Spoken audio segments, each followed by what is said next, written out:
The Denver Broncos got exactly zero help from the rest of the NFL today. There were several situations that I thought were legitimate situations where the Denver Broncos could have clinched a playoff spot today, and nobody wanted to seem to help us out, but I think that is actually good news. We do not want this Denver Broncos team backing itself into the playoffs. We know how this team responds to adversity. They have done it.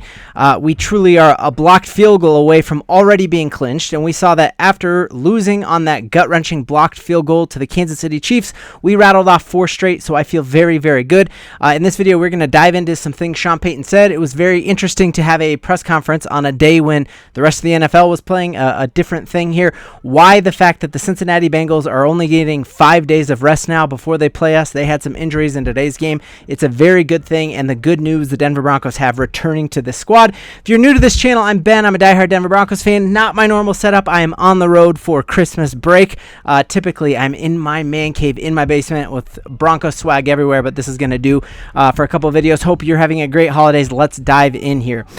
So going into the game, truly what we wanted to happen is we would have loved to see the Steelers win because we wanted to maybe go to the Pittsburgh Steelers if we had that as an opportunity. We wanted, obviously we wanted the Browns to beat the Bengals. We wanted the Tennessee Titans to beat the Colts, and we wanted the San Francisco 49ers to beat the Miami Dolphins. Exactly none of the things we wanted happened, but truly that is okay. I think my big scale takeaways is I watched a lot of that Browns-Bengals game, and while the end score looked like the Bengals ran away from it, they were having some struggles there, and I think that defense is going to be exploited by the Denver Broncos, and you saw that Joe Burrow-led team not put up a ton of points. Like the Denver Broncos put up more points on the Browns than the Bengals did, so I think that's absolutely fantastic news. The San Francisco 49ers, very unfortunate. They were not able to get rid of the Dolphins. Again, we could have clinched if any of those things happened, but that's okay. The other thing with us losing to the Chargers, a lot of folks were thinking that was a horrible thing because I think we all wanted to get that 5th seed and have a chance to play the Texans, or we wanted that 6th seed and have a chance to play against the Pittsburgh Steelers. Well, now it looks like Baltimore is going to jump the Pittsburgh Steelers, and I want nothing to do with the Baltimore Ravens in that first round, and so I'm actually not even that upset that now it looks like we're going to have the 7th. We saw the Buffalo Bills have a hard time taking care of the Patriots in today's game, and they did take care of the Patriots, which means that the Kansas City Chiefs will have that number 1 spot clinched, and my guess is they will not play their starters in that final game. So the Broncos, again, only need to win 1 of the next 2, and are we going to be playing backups in that last game? Other things here, just taking a look here, is none of those things happened that we needed to have happen. Sean Payton came out in a press conference. His mood seems to be a little bit better than it was immediately after losing that game to the Los Angeles Chargers. And he had some pretty big takeaways. He had some fire and brimstone that he was throwing first off at the media. He was upset at about a lot of the coverage about the fact that he was aggressive with it with 40 seconds to play. And he didn't fall on his sword and say, yeah, I should have just ran the ball out. And truly, I know this is going to make me sound like I'm drinking Sean Payton Kool-Aid, but I actually agree with Sean Payton. And I agree because I remember how Bo Nix answered it. He's like, every team in the NFL wants to put up points. That Broncos offense had not been stopped that entire game against the Chargers. They had 3 straight drives with touchdowns. And so, of course, you're going to try to really extend that lead and put the game out at halftime. And so I don't fault Sean Payton whatsoever. He said that it was the stupidest take he had ever read, that he was being too aggressive at the end of the second quarter. And really, you have that weird fair catch interference play. I love that Sean Payton's aggressive. He's changed the culture, and he's made this an aggressive culture, and that's how I want this team to play. So I'm actually on Sean Payton's side on there. Other interesting thing that came out of his press conference today is that I think we all as fans want Audric Estime getting the ball way, way more than he has so far. Like that Kansas City Chiefs game where we almost beat the Chiefs. Audric Estime seemed like he was falling for 3 and 4 yards every single play. I have not seen Audric Estime get blown up in the backfield a single time, and I feel like most of the times Javonte Williams gets the ball, he's getting blown up in the backfield, and so I want to see less of these giant rotations where we're subbing on entire new offensive linemen and bringing in our fullback and then a whole new running back and trying to get Blake Watson in there. I want to just go with a 2 running back room Let's go with Jaleel when he's healthy and Audric Estime, and then you can have Javonte as our third down.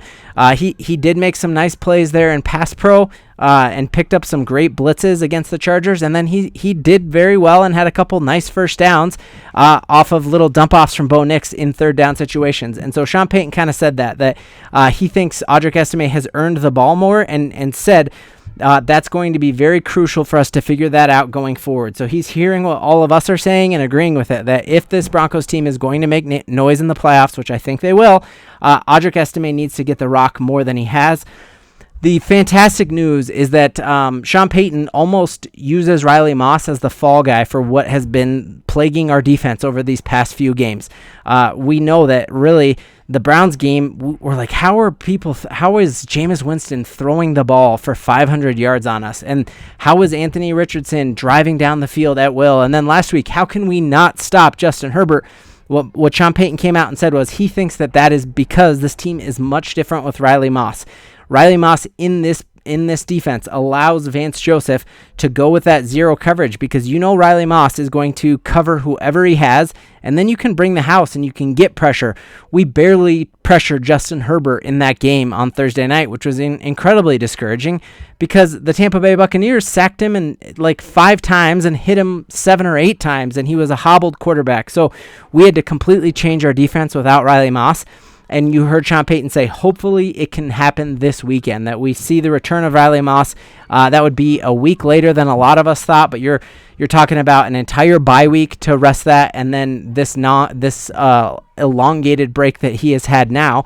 I think he should be coming in. You put him on Tee Higgins, you put Pat Surtain on Jamar Chase, and that defense is going to be in the backfield all day long because you're going to be able to bring the house on it.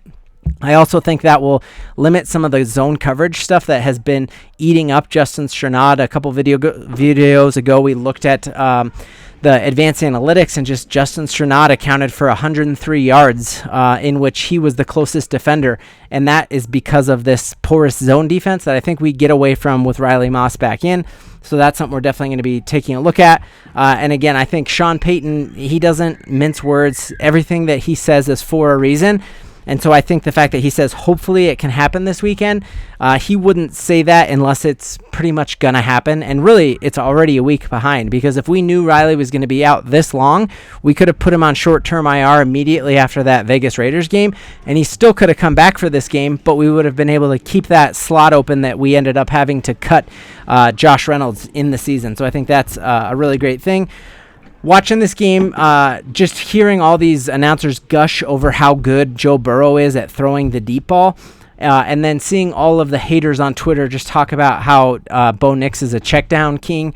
I love seeing this advanced analytic that Bo Nix is not a check down king or anything close to it, that if you actually look at the advanced analytics, Bo Nix is 5th when it comes to 20 or more yard passing